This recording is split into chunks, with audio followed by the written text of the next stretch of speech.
Well, all right. Welcome back to the Survival and Basic Badass Podcast, Kevin and Chuck. Today, we're going to talk bushcraft. Um, Now bushcraft on a podcast kind of tough. I can't show you guys, what I'm doing exactly. Maybe a good opportunity for you to head over to our YouTube channel and see what you can see there. But we're going to see what we can do. Um, so anyway, bushcraft, why is it important?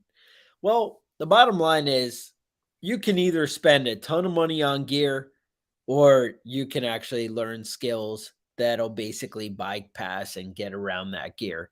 And honestly, I got to say, there's something to be said for the kind of lost art of manliness, that art of, being able to hunt, fish, kill, protect, do that kind of thing, provide for your family, take care of them, forage, how to, basically how to provide, right?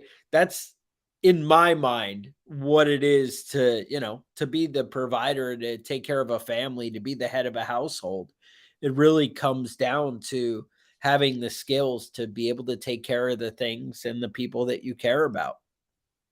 So, bushcraft, I gotta say, is one of the most primitive, essential skills. Now, I know you're thinking that if we live in the perfect world and we're in New York City or whatever, and everything's there all the time, knowing how to make a fire or build a shelter is kind of irrelevant.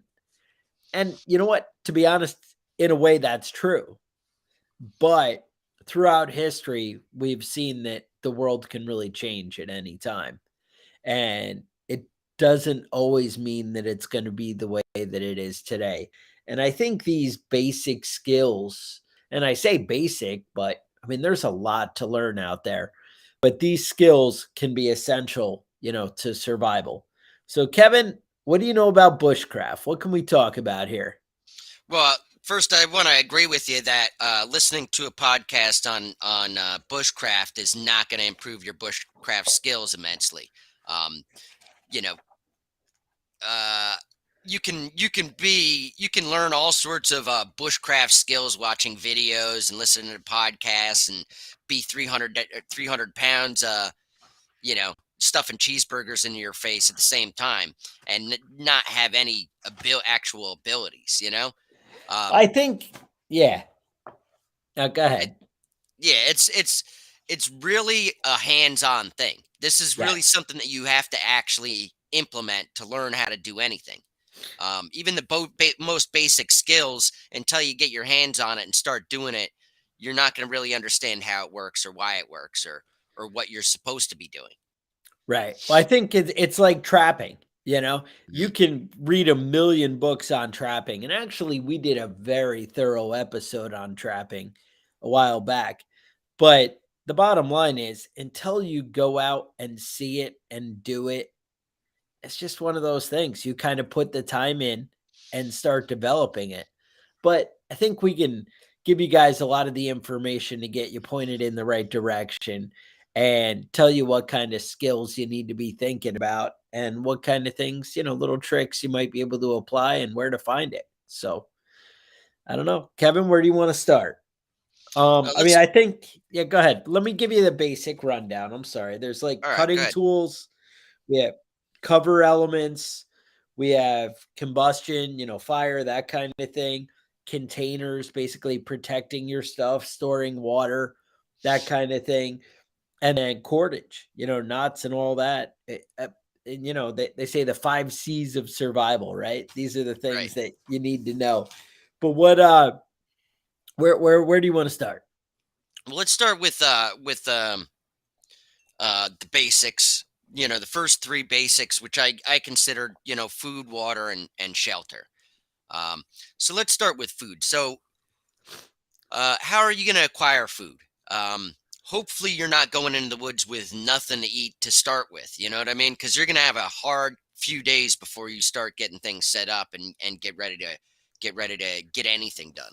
And you they say, I hear a lot of people say dumb shit like, "Oh, you can survive 30 days without anything to eat," but Well, maybe if you lay in bed and don't do anything, you might not die for 30 days, but you're not going to be capable of exerting any energy, you know?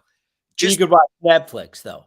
gonna burn a lot of calories unless you have something to replenish those calories. You're going to be in bad shape in the first day or two. Yeah. Yeah, well, like I said, we could watch Netflix though, right? Right, that's that's right. So what are the basic ways that you're going to be finding food now? uh a lot of people say, oh, hunting is the way to go, and that's what you need to do. um you need to just get out there and strangle a deer to death. Get out there and just chase it down through the woods and tackle it. um that's not really realistic. I mean, really, you have to start up with some basic stuff, and I say basic, but it's really complicated when we're talking about foraging. um Uh-huh. Right now, this time of year is a great time to practice your foraging because, fall, everything's coming to an end. There, all the nut trees are providing. Yep. There's mushrooms still out. Uh, there's a lot of stuff out there that's fat and ready to harvest, but you have to know what you're getting. Um, Right. there are certain leaves and certain plants that you can eat can provide you a lot of the nutrients that you're going to need. Right. We think about food as calories, and that's great. You know what I mean? But a lot of the problems that you run into when you're have a lack of food is cognitive impairment, coordination, things like that that don't really take a lot of calories, but it um, you're depriving when you go without eating, you're depriving your body of basic nutrients that it needs just to function. So so so when it comes to foraging, Um, I see a lot of guys out there that are just not they're not they don't have the skills. They don't know what they're looking for, and they don't know what they can and can't eat. A lot of those mushrooms can provide you with a lot of nutrients, and a lot of them will make you just have diarrhea until you die. So it's important to know what you're doing. Um, I know a lot of people um, can and I see this a lot with women, actually. A lot of people can spot everything in their forest and know whether it's edible or not. And a lot of foods you are edible, but they just don't provide any nutritional content. It's not worth anything. You can eat grass, but you're just going to shit that grass back out. It's not going to provide any information, or any health benefit for you. So getting some basic foraging skills right off the bat is the most important thing when it comes to bushcraft and feeding yourself, and in my opinion. um, but then let's move on. So next easy way to provide some calories is fishing. It doesn't take a lot of calories, doesn't take a lot of energy to do it. If you know how to do it, um, you can and you have access to water. I mean, there's a lot of places where you're going to be out there, and there's going to be a couple of streams and things, but there's not going to be any fish in them until you can find a big lake or a big pond, Right. a large river type situation instead of a stream or a spring. Um, so I mean, it really has a lot to do with where you're at and what your location provides for That's right. you. Now let's talk That about hunting. So a lot of okay. what we talk about with hunting um, involves having some sort of a weapon. I know it's hunting season in a lot of places. A lot of guys are out with the rifles It is. right now. A lot of guys are out with I think most places are past bow season at this point, but there I know a lot of you guys hunt with bows, do some bow hunting, and I think that's those are important skills and they're great. Right. Um Well, it's but renewable, also your arrows and all that. It's something you right. don't ever run out, of arrows. Now, obviously, you lose them. It definitely happens. They disappear slowly. But I gotta say, 10 arrows is kind of comparable to like 1,000 bullets. It's kind of Right. it does pretty good on a good trade off. Yeah, no, I think that's a good point. And Another thing that goes with hunting is tracking. You can sit in a tree stand all day in the middle of nowhere, and if there's nothing coming by, you're just going to be out of luck. You have to know what's in the area and where they're going to. If you can set up someplace near a stream or you know near a field with a lot of food for the animals, you're going to do a lot better than just setting up in the middle of nowhere without doing any exploration beforehand. Right.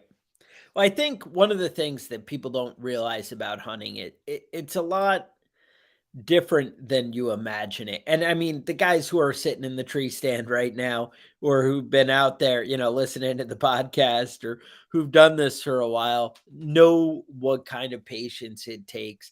I mean, in your mind, you're like, oh, I drive home from work and I see deer every day. Right. Well, yeah, that's maybe true, but that's not how it plays out. Dude, I see deer in my yard at least once a day. My trail cam, is picking them up left and right. I'm like, oh yeah. And then I go out there and I'm like, they were here yesterday at 7 in the morning. Why aren't they here? And I went through the Right. same thing with the fox that I was trying to get for forever. It's Right. funny. The first fox, it came so easy for me.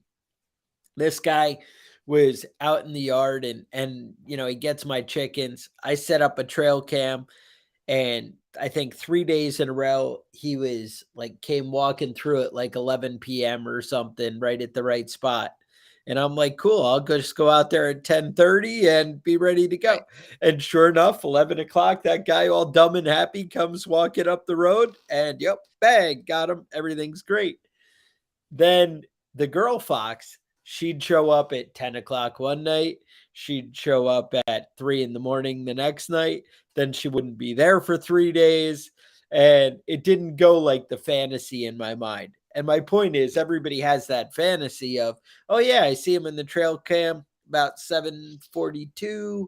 And I'm going to make sure I'm in there at 7:15 and everything's going to be good to go. And then you go out there for a week and you're there every day and you're freezing your ass off at the 50 degrees, and you sit out there for 4 hours because you're like, I know if I walk away, he's going to be here in 10 minutes. And then, you come back and you get in the house, you're drinking coffee and fucking trail cam lights up. Oh, there he is. He's out there. And you're like, Mhm. motherfucker, you know, that's how it happens. And it's just not as simple as people imagine it. So the thing is, you need to put the time in. You got to go figure out what really works. How still do I have to be? What time is the best time that I'm going to see them? And like I said, trail cams have made it easy for us to kind of check out, hey, are there ever any deer in this area? Hey, where do they go? Where should I set up my tree stand to be able to, get the spot where they're hanging out. And when we don't have that technology available to us, we need to actually learn how to kind of track the animals and how to look for the signs that they're here. All right, this is deer poop sitting here.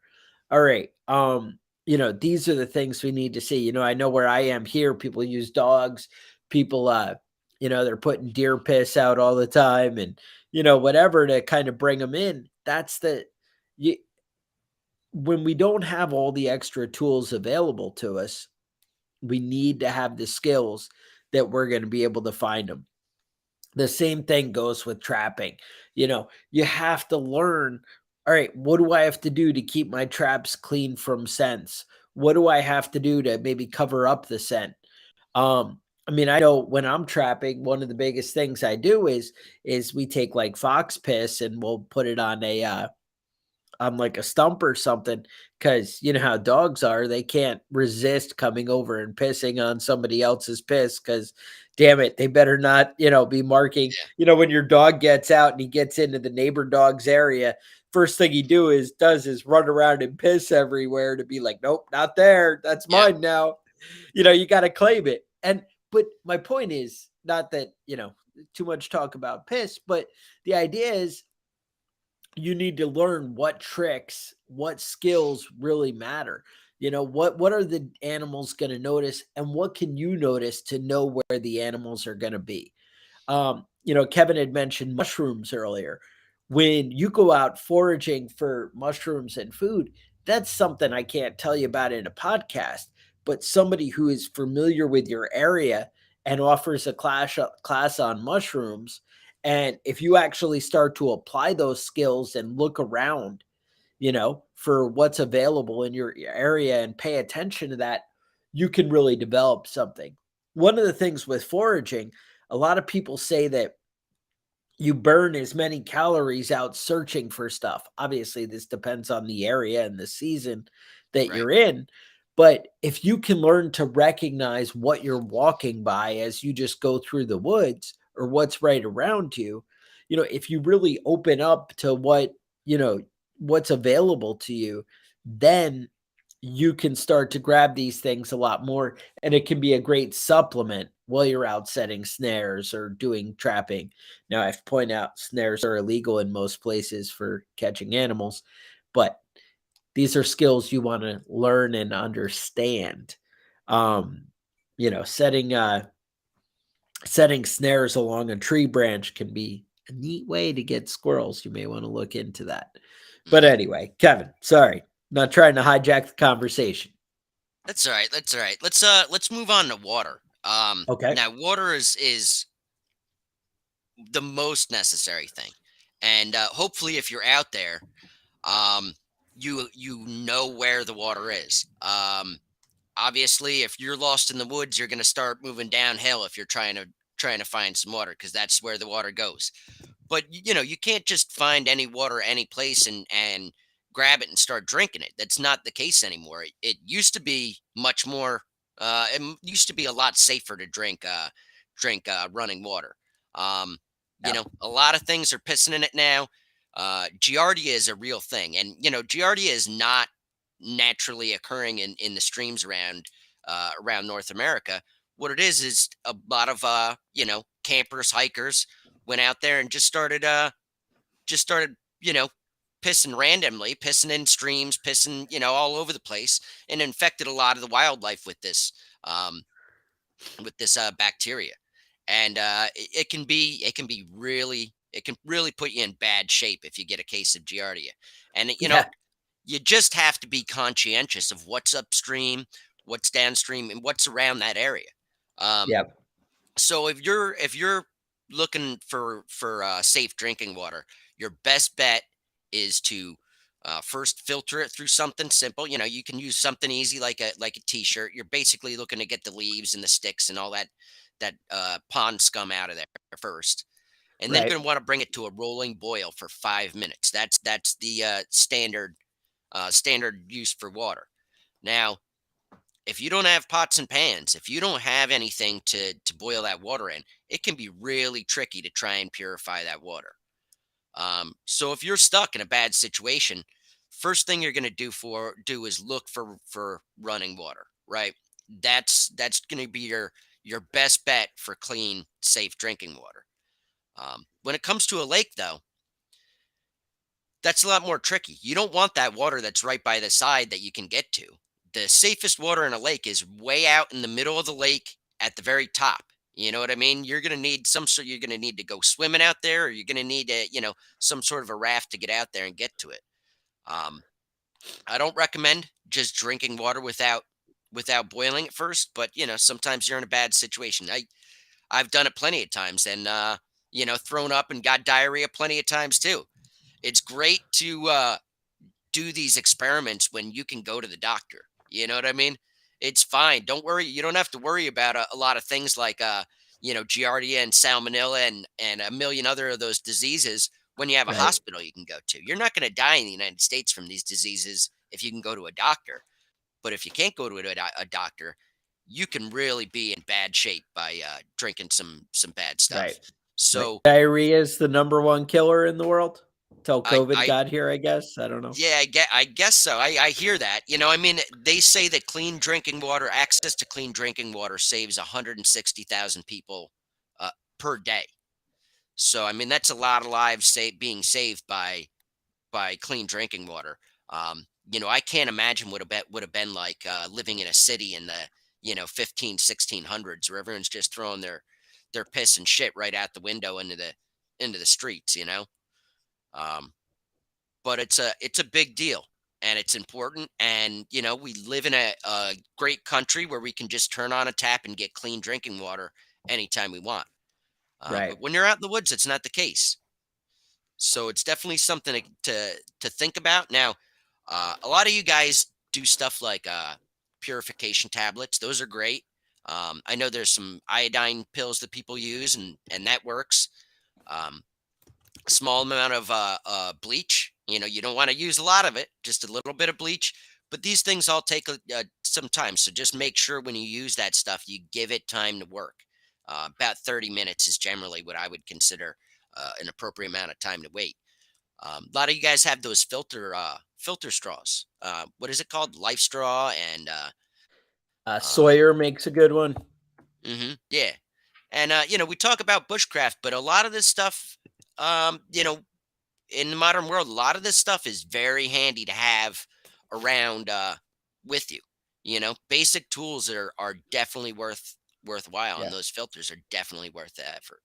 And that's another thing though, another, bushcraft skill. One of these developing things out in the woods is looking for, underground springs and that kind of thing, water just coming out of rocks or out of the dirt. This is going to be your clean water. But these are things that you need to be able to recognize and look for, that is naturally filtered. Another thing would be like tapping trees, right? That's a bushcraft skill. If you burrow into a tree and a little bit of stick in there, get it where the water will come naturally out of the tree. But these are skills that you get by going out and doing, that you learn. I mean, yeah, you look it up. You say, hey, how do I tap a tree? You can YouTube it. I think we did a video on it where we did a short, like 10-minute thing. And that's, something that you learn by doing and going out. And these are the things that you want to take away, but you're not going to get if you don't go outside. Right, right. And you know, and a lot of this is hands-on stuff. Do you want to talk about shelter building for a few minutes? You know, we could probably do 3 or 4 shows on shelter building alone. But let's touch on shelter building for a few minutes. Um, Now, the main thing for shelter is to keep you from freezing to death, and you know, to keep the rain off your head. Um,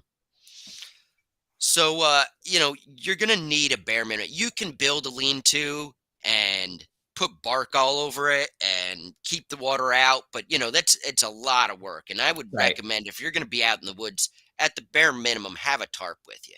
Bring something Yeah. with you that can be waterproof, that can help you, you know, stay dry. And that's a big deal. Right. One of the best starting points too is to go for the natural like wall kind of thing. When you see the fallen tree with the uprooted, stump kind of thing, and you have kind of a cavity from the roots coming up, and you have the natural protection from the tree or some kind of large tree that you can connect to, where and but that's where you got to start with something like that. Kevin, I didn't want to interrupt you. Go ahead. Yeah, yeah. So I mean, there's a lot of different shelters you can build. You know, lean-tos, little log cabin style stuff, and you know, a lot of different things. I know a lot of the guys up north will build the you know, the igloo type shelters, and you know, those are actually, they stay pretty warm inside. You know, they say if you get it small enough and the right size, you can just run a candle in there to keep it, you know, right around 30 degrees, keep it from melting on you, but also keep you from freezing to death. Um, so a million different ways to build a shelter. Um, you know, there's A-frames, and the basic idea is that I'm not going to tell you how to build a shelter right on this podcast, but because it's not going to be very useful for you.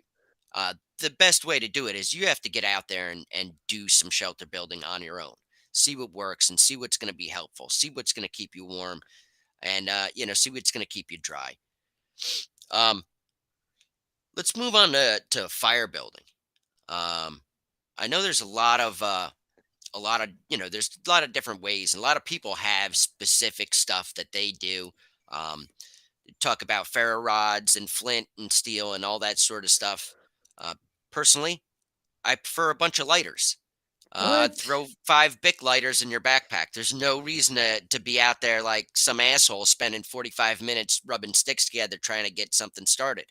You're Uh, telling me that Brushy Bill carries a lighter? 100%, Uh, 100%. Now, so there is some drawbacks, though. There are absolutely some drawbacks to carrying a lighter. If those lighters get wet, you're going to be out of luck for a while until they get dried off. So let me give you uh, a basic run through here. So first thing you're going to do, you got a wet lighter. It's not working. First thing you're going to do, um, you're going to take a cloth and dry off that lighter as much as you can. All the little, nooks and crevices in that lighter. You're going to get everything as dry as possible. Shake it around, get the fluid inside the lighter agitated, and you're going to start sparking that lighter, and those sparks are going to slowly dry it out, but it's going to take some time. Another thing that you can do with lighter, though, is take your knife and if your lighter's out of fluid, you used it up enough, you're going to just start peeling a little bit of that plastic off the edge of the lighter. Some thin little plastic shavings. Those things will light up really fast. So you're going to get those plastic shavings, and then you're going to use the flint from the lighter to get those plastic shavings started, and then build from there. Start working it out. that's your secret of the pros, the last ditch effort. Last Um, ditch effort the is real not easy to secret of the do, though. pros is right. The real secret of the pros is to start a fire and then never let it go out. Yeah, there you go. You learn to 100%. reuse those coals, over and over again. Mhm. That's one of the things where the hands-on comes into play is you want to put the time. You want to understand that using like a bow drill or these things we see in the movies and whatever, it can definitely be done. It works. Having the right tinder right there and having enough to keep it going is huge. You'd be amazed how many people will sit there for an hour with a bow drill and get it going. And then that tiny bit of tinder they had there to get it started burns Burns up up. in a second and they didn't light anything with it. And they're like, Right. no, it's all that energy kind of goes to waste.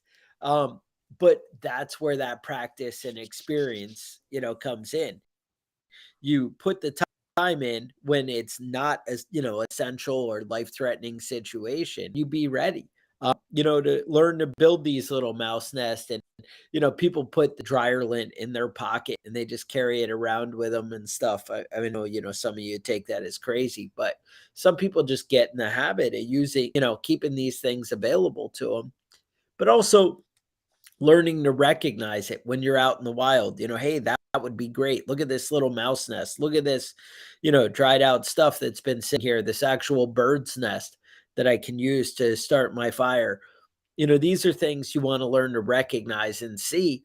And as you do these things and you spend the time outside, you're going to realize what's important and what you should be taking advantage of while you're out there. So there's another thing called a feather stick, right? So you can't find any good kindling, you can't find anything to start it. You grab your knife and you peel off little shavings. And a feather stick, you still leave it attached to the one stick and it just like flares out, kind of looking like a feather.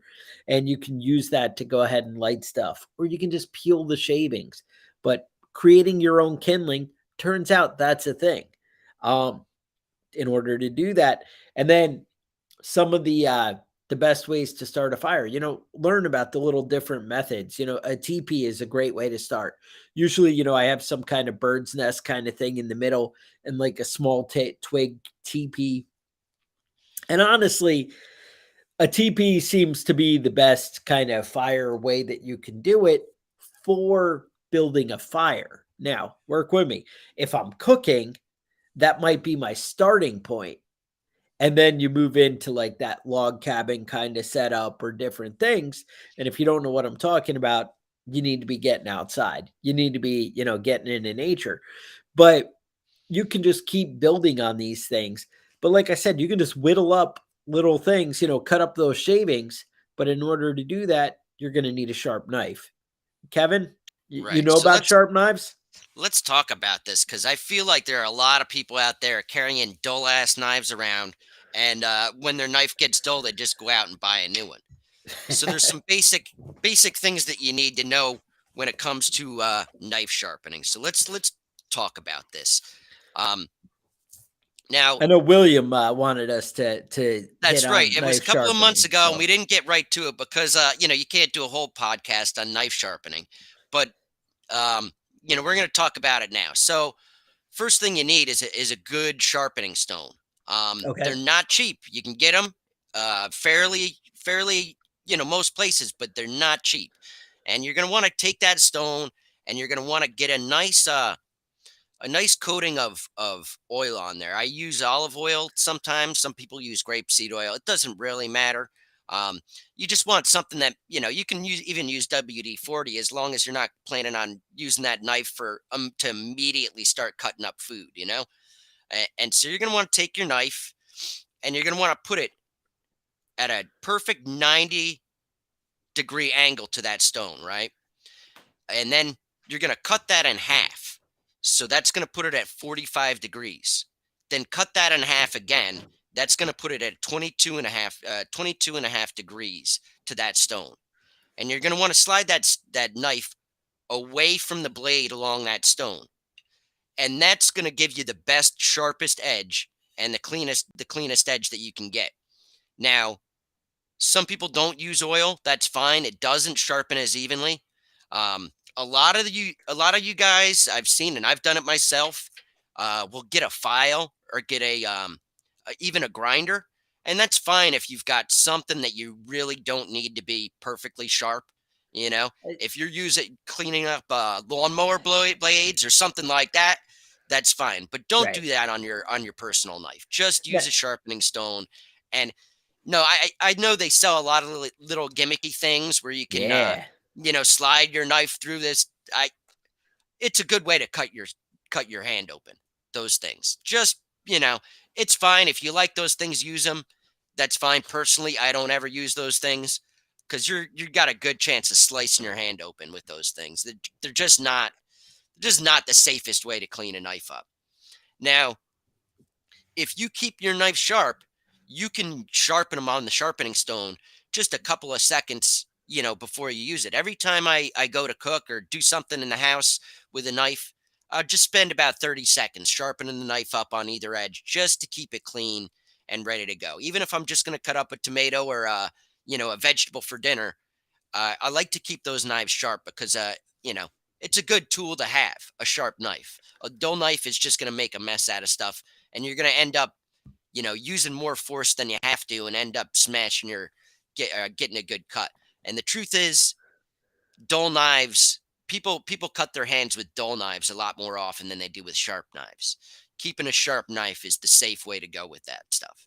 And you know, I just recommend keeping even your little pocket knife, keeping them sharp and keeping them ready to use. So there's the basics. But again, you got to practice with it. You got to do it a little bit to get a good hand on it.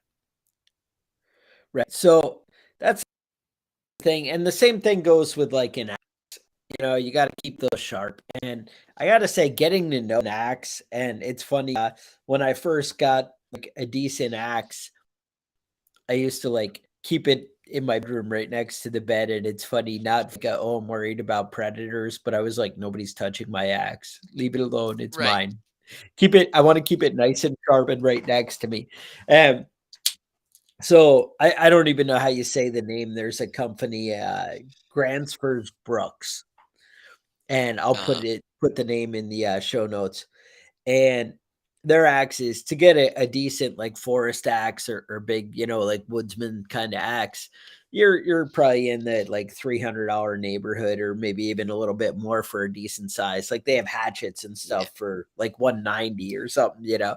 And Hmm. but I did like tons of research, and I found out they were actually making axes for Husqvarna. And Okay. what it was the wood shaft would be the same, and the head would be the same, but they just basically didn't put the time into sharpening it and setting it all up.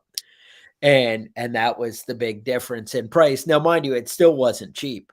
And it's Hmm. not, I'm not saying go buy a Husqvarna axe. They're not all the same.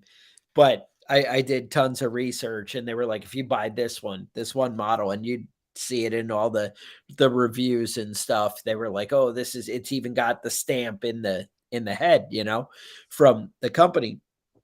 And so anyway, I go and I take it home and I sharpen it forever. And oh my God, though, when I go and cut a tree and use something with a quality axe, it's like, oh my God, it's totally different. You know, you're it doesn't even like, hey, I need to go get my chainsaw. No, dude, I'm whipping through this tree like nothing, It's just like, yep, all right, we're Hmm. good. A couple of quick strategic, and again, it's learning placement, learning how to use the tools that are available to you. Yeah. And that's like the theme of the whole episode. I mean, that's really what we want you guys to take away from this is you need to learn to really use the tools to the best of your ability. And we all talk about survival and yeah, I'm the tough guy. Look at me. I have my bag full of gadgets. Navigation, understanding the time of day by looking at the sun. Just start recognizing these things and look, understanding, hey, which way is northeast, southwest? How do I know which way? Oh, look, I can look at the sun. Oh, it rises in the east and sets in the west. All right, I have something to go here. All right, the sun's over there. All right, but it's noon. What do I do? These are the things that you learn from practice, right? You Hmm. learn to start to pay attention to what's around you. It's nighttime. How do I know which direction is which? Well, okay, let's look at the stars. But does it matter what hemisphere I am in, what I'm in, or where I am? These things make a difference. Hmm. And my point is know the area that you're in and then, start to take in those skills and start to master, what's available to you. Um it's just so important we get outside and honestly just communing with nature kind of thing. Spending that time away from the technology and the chaos. Now, I'm not saying don't do a little research. I know on YouTube there's a channel, Sigma 3. If you're into bushcraft, they're going to take you 1,000 miles further ahead of where we are. As far as what we can offer in this podcast, they have stuff set up to show you, to teach you, to make containers, to make things out of clay, to actually harden pots and do things to make outdoor bowls and that kind of stuff. They put the effort in and teach you a lot of the skills. There's other great channels out there, things you can learn and do. But I just kind of wanted to open the door and, let you guys know, there's more out there and you got to go out there and do it. If you do go to a survival school, I would, there are tons of great ones out there, a lot of great classes, but find one that's near you, like in your state. Cause I got to say, the things that are relevant to you, if you live in Arizona, you're going to want to learn different wilderness survival skills than if you live in Canada or, the Northeast up in New York or whatever. I'm in North Carolina. We have that crazy guy Eustace, that Turtle Hill Farm or something it is. He, you know, Turtle Island, that's what it is, right? He's got his whole thing going on, but find something that's local to you. Find a foraging guy that's local to you. And just even if you can't afford or don't have the time to go to one of these classes or get away, you still can hit some YouTube in the week and then go and start to do, start to set up, go camping for the weekend, even if it's in your backyard or your buddy's got a big field that he owns, something like that. Go camping there. Just get to get out in nature and try some of these skills. See what it takes to actually, get through things. See how frustrating it is to start a fire. See how frustrating, you know, go out after it rains when it's all wet in the morning and you're cold and you want to, start a fire. And then maybe when you're stuck in that situation, you'll realize, hey, I should set some of this wood aside to stay dry. Hey, maybe I should build a second shelter just to dry firewood. These are things that are actually gonna really pay off. But you don't know that you need these things until you actually go out and try, until you go camping and you're like, man, if I had brought a couple of pieces of tinfoil, I could have made cooking so much easier. Or, hey, I can use foil to hold all kinds of things. It can be used to line a container that I make, this kind of stuff. I mean, shit, remember people doing like the basket weaving, and then how cool when the stuff's totally soaked with water that they're heating up water in a woven basket because the water keeps it, from burning up the reeds or whatever, right? These are things that you can start to learn and apply, but you can find out what's relevant to you in your area. And that's where, you need to be. You need to be starting to step up your game and kind of learn some of the skills to take care of you and yours. And I got to say, hunting, trapping, these skills, they take a little time to learn and master. It's just like gardening. You have to put in the time to get the best results. And when it comes to a desperate situation, I gotta say, they spent a long time back in the late 1700s, early 1800s gathering food. That was a big part of their day. And the reason is because these skills take effort. And if you don't know what you're doing, you're not going to have the skills to get you through it. Right. No, I think that's a bunch of valid points you made there.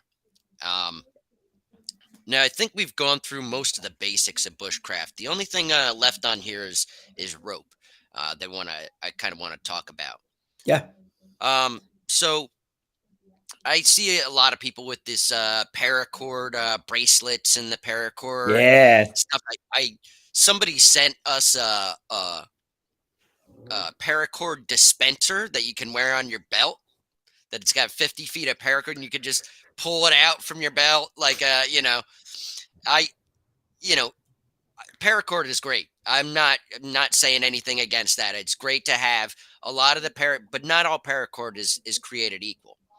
Um, so there are some brands out there that really have some high quality stuff, stuff that you can divide up and use for fishing line, stuff that you can fan out and use as a fire starter, um, and stuff that's got uh, some real strength to it. You can buy paracord that's really cheap, that's real trash, and that's not really good Yeah. for a whole lot of anything. Um, but having some basic rope skills, have some basic knot tying skills is pretty important. I think Chuck and I were both in the Navy, and I think they that's one of the big things there is tying knots and learning all the different stuff there. What they always told me is if you can't tie a knot, tie a lot. If you don't know how to make a There you secure go. knot, just keep wrapping around it and tying it until it feels secure. But there Right. are some basic knots that you should know. A basic bowline, uh, uh, a square knot, um, a half hitch. There's a couple of things that you should have a good grasp of. And, even if you're just sitting around in the backyard with a piece of rope practicing your knots, it's worthwhile to put a little bit of effort in there and learning how to tie things up in an appropriate way. So, something Right. to keep your mind, something to keep in mind when you're buying your rope. Look at the weight that it has. How much weight can it carry? Um, there's a big difference in quality, and it can look exactly the same, but there's a big difference in quality between ropes that are the same width, the same diameter, made out of different materials that makes a big difference. So pay attention. Don't waste your money on some garbage stuff, but don't spend your whole life savings buying some rope that you're never going to use either. Just something to keep in mind. That's all.